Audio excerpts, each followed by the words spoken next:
Hello again, नई video के साथ हाजिर हूँ। आज ट्यूसडे है 24 जनवरी। इस वक्त जब मैं कनाडा में रात को ये वीडियो रिकॉर्ड कर रहा हूँ तो पाकिस्तान में सुबह हो गई है।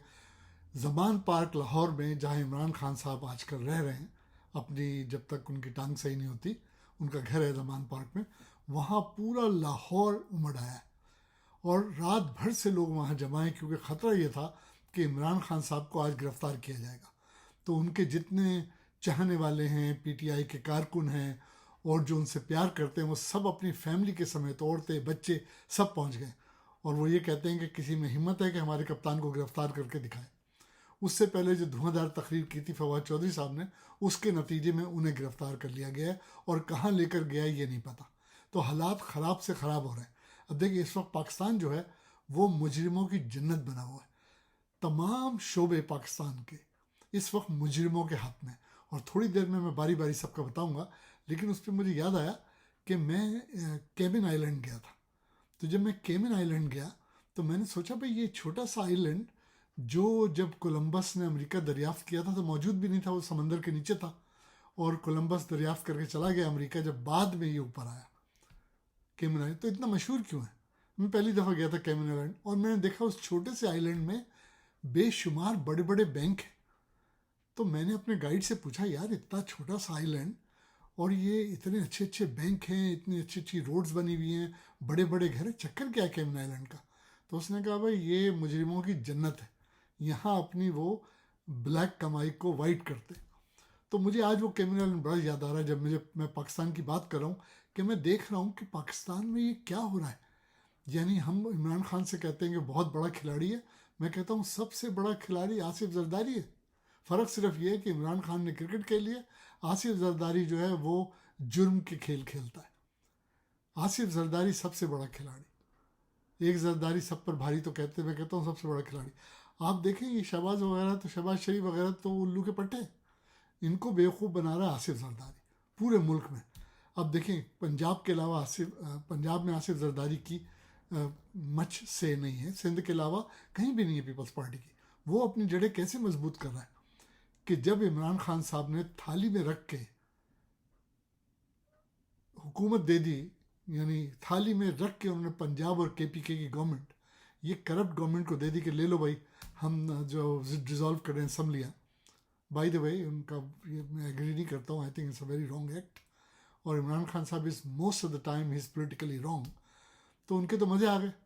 सबसे पहले राना सनाउल्लाह ने कहा, भाई हम तो बड़ी कोशिश कर रहे थे कि पंजाब में हमारी हुकूमत वापस आ जाए, हमजा को आप लोगों ने निकाल फेंका था, लीजिए इमरान खान साहब ने मेहरबानी की, हमें खुद हुकूमत पकड़ा दी।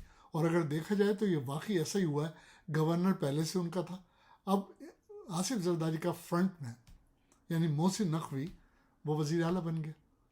इमरान खान साहब चीखते रहे कि ये मुजरिम है, इसने जुर्म किया, इसने ये किया वो किया, लेकिन वो वज़ीर आला बन गया। अब आज यानी आज सुप्रीम कोर्ट में चैलेंज हो रही है उसकी तैनाती। लेकिन सुप्रीम कोर्ट में कौन बैठा है? सुप्रीम कोर्ट में बैठा है बंदीयाल। अगर बंदीयाल ईमानदार आदमी होता और कुछ करना चाहता और पाकिस्तान का मुहिब वतन होता, तो जिस तरीके से नवाज शरीफ की हुकूमत 20 करोड़ रुपए लेके, वो जो हमारा गिट्टू था सबसे छोटे कद का जज नसीम हसन शाह, उसने बहाल कर दी थी और 16 करोड़ रुपए ग्रीस में ले लिए थे मुबैना तौर पे। तो बंदीयाल की भी यकीनन कोई ना कोई कमज़ोरी है। अब इमरान खान साहब उस टाइप के आदमी तो है नहीं कि 20 करोड़ देते बंदीयाल को कि चलो भाई मुझे बहाल करो।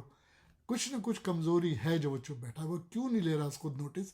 मुल्क में तबाही आई हुई है। अब इमरान खान ने शोर किया था कि भाई एक फ्रंट मैन प्रपोज कर रहा हो, जरदारी का एक फ्रंट मैन प्रपोज कर रहा हो, शहबाज शरीफ का, दोनों निगरा हुकूमत के लिए पंजाब में एक्सेप्टेबल नहीं है। क्या हुआ? कुछ भी नहीं हुआ। इमरान खान साहब ने सारे अपने जो कौमी असम्बली के लोग हैं उनको ही मरवा दिया कि इस्तीफे दे दो। अब वो लोटा रियाज जो है, राजा रियाज, वो अपोजिशन लीडर बन गया। अब by the time Imran Khan साहब ने फैसला किया कि भाई हम अपने इस्तीफे वापस लेंगे, टू लेट। बकौल शाहिद खाकान अब्बासी कि एक दफ़ा गोली जब निकल गई बंदूक से तो वापस थोड़ी आती है। आपने इस्तीफे दे दिए उनको। अब बेईमान लोग बैठे। अब पाकिस्तान का शाहिद खाकान अब्बासी भी साबिक वज़ीर आज़म है और राजा अरशद जो स्पीकर है कौमी असम्बली का, वो भी साबिक वज़ीर आज़म। लेकिन इन दोनों को नवाज शरीफ ने नवाजा था, तो ये उन्हीं की बातें करेंगे ना। तो अब ये इमरान खान साहब का ये कहना कि भाई तुमने कहा असम्बली में वापस आओ, राना सनाउल्लाह कह रहा था वापस आ जाओ वापस आ जाओ, नहीं गए वापस। उस वक्त इस्तीफे मंजूर नहीं हुए थे।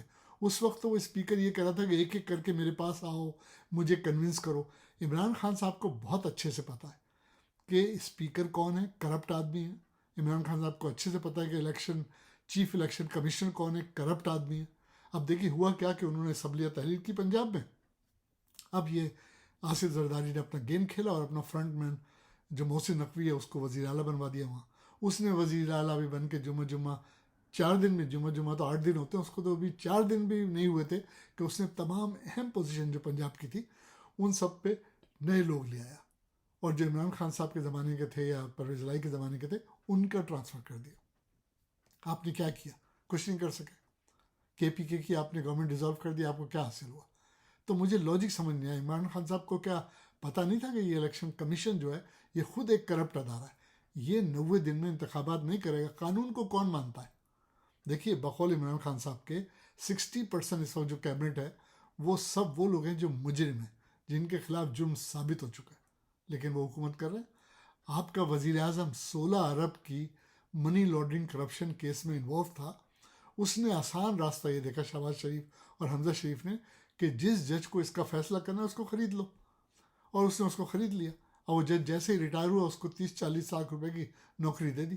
اس نے ان کو بری کیا تھا 16 ارب کی کرپشن سے، اور کرپشن بھی کیسی جو ثابت ہو گئی تھی، یعنی جن ملازمین کے اکاؤنٹس میں پیسے آئے تھے، جو سب سے بڑا کردار تھا وہ چپراسی مقصود تھا، اس کو انہوں نے دبئی بھجوا دیا۔ وہ بیچارہ کھانا کھانے کے اس کو لالے پڑے ہوئے تھے، وہ دبئی کہاں سے جاتا، اس کو بھجوا دیا، وہاں مروا دیا۔ FIA کا جو افسر رضوان، ڈاکٹر رضوان جو انویسٹیگیشن کر رہا تھا، اس کو زہر دے کے مار دیا، جج کو خرید لیا اور بری ہو گئے۔ تو پاکستان میں یہ ہو رہا ہے کہ عدلیہ کرپٹ، اور وہ جو علی بابا 40 چور کا علی بابا تھا باجوہ، وہ دبئی بھاگ گیا کھا پی کے۔ اس کے جو ایسٹس اب پتہ چلیں تو پتہ چلا کہ اس نے بھی کم نہیں لوٹا ہے پاکستان کو۔ اب فوج کا سربراہ، چاہے اس نے دوسرے جرنیل کے ساتھ کام کیا ہو، وہ پاکستان کا سب سے طاقتور شخص ہوتا ہے۔ یعنی اب جو ہمارے عاصم منیر صاحب ہیں، حافظ صاحب، یہ سب سے طاقتور آدمی ہیں، لیکن پتہ نہیں ان کو کیا ہو گیا، ابھی تک انہوں نے کوئی ایسی بات نہیں کی۔ بلکہ اعظم سواتی نے بڑی اچھی بات کہی کہ آپ حافظ قرآن ہیں، آپ کے سینے میں اللہ کا کلام ہے، آپ کے چہرے پہ نماز کا نشان ہے، کچھ تو اللہ کا خوف کرے۔ لیکن پاکستان میں اللہ کا خوف کون کرتا ہے؟ ان کو تو بس اپنی دولت کا اور اس کا ہے۔ تو اس وقت مجرموں کی جنت بنا ہوا ہے پاکستان، ہر جگہ ایک مجرم بیٹھا ہے۔ اب افسوسناک بات جو مجھے 2 دن پہلے پتہ چلی، آپ نے بھی دیکھا ہوگا کہ ایک پاکستان میں بڑا خوبصورت انسان ہوا کرتا تھا، محسود، نقیب اللہ محسود، بڑا گڈ لکنگ مین، ماڈل وغیرہ تھا۔ اس کے پاس سے زرداری کی بڑی لڑکی ہوٹل میں ایک دفعہ برآمد ہوئی تھی۔ اس کی گرل فرینڈ تھی یا پسند کرتی تھی، واٹ ایور، اب تو خیر وہ چودھری سے اس کی شادی ہو گئی۔ وہ برآمد ہونے کے بعد زرداری نے کہا کہ یہ تو شخص بہت خطرناک ہے، اس کو تو اب زندہ نہیں رہنا ہے۔ اس نے ڈھونڈا راؤ انوار کو، اور راؤ انوار نے اس بیچارے کو مار دیا۔ وہ راؤ انوار بھاگ گیا، پھر بعد میں اپنا جرم ایکسیپٹ کیا، وہ رہا ہو گیا۔ یہ اندھی لگی ہے پاکستان میں، یہ قانون ہے وہاں کا۔ محسن نقوی وہ شخص ہے جس نے نیب کے ساتھ پلی بارگین کی تھی، اور پاکستان میں سپریم کورٹ کی رولنگ موجود ہے کہ جو بھی پلی بارگین کرے گا وہ کوئی اعلیٰ عہدے پہ فائز نہیں رہ سکتا۔ اب کیا سپریم کورٹ سو رہا ہے؟ وہ آج خود نوٹس کیوں نہیں لے رہا؟ اب یہ PTI گئی ہے آج سپریم کورٹ اس کی تعینیتی کے خلاف، یعنی وہ چاہ رہے ہیں اس کو ریموو کیا جائے۔ آئی ڈونٹ تھنک سو، کیونکہ سپریم کورٹ میں کون بیٹھا ہے؟ قاضی عیسیٰ بیٹھا ہے، بندیال بیٹھا ہے، یہ اس کو ہٹائیں گے اس کے عہدے سے محسن نقوی کو؟ سوال ہی پیدا نہیں ہوتا، کیونکہ یہ سب لوگ شہباز شریف، نواز شریف اور زرداری کے لوگ ہیں۔ تو عمران خان صاحب کی بڑی غلط فہمی ہے اگر وہ یہ سمجھتے ہیں کہ پاکستان میں ان کے لیے کوئی قانون ہے یا ان کو انصاف ملے گا۔ جو شخص جو PTI یعنی پاکستان کی سب سے بڑی پولیٹیکل پارٹی کا لیڈر ہو، اور جو پاکستان کا ایکس پرائم منسٹر ہو، وہ اپنی FIR تو درج کرا نہیں سکا قاتلانہ حملے کی، اس کو انصاف کی کیا توقع رکھتا ہے؟ ایک چیز صرف عمران خان صاحب کے پاس ہے، اور وہ ہے پبلک ان کے ساتھ ہے۔ اور ذوالفقار علی بھٹو صاحب ہمیشہ کہتے تھے کہ طاقت کا سرچشمہ عوام ہے۔ عمران خان صاحب کو کیپٹلائز کرنا نہیں آ رہا پبلک پہ، اور پاکستان کی پبلک میں وہ دم نہیں ہے جو شری لنکا کی پبلک میں تھا، کہ وہ پریسیڈنٹ ہاؤس میں گھس گئے تھے اور اوپر چڑھ گئے تھے، انہوں نے بھگا دیا تھا پریسیڈنٹ کو۔ پاکستان کی پبلک میں دم نہیں ہے کہ پرائم منسٹر اس میں گھس جائے اور شہباز شریف کو گلے سے پکڑے کہیں کہ نکلو یہاں سے۔ اب عمران خان صاحب کے پاس زیادہ آپشن نہیں ہے اب ان کے صرف 7 ارکان رہ گئے ہیں اسمبلی میں. دیکھیے کیا ہوتا ہے. مجھے تو کوئی امید نہیں ہے. گڈ لک ٹو ہم.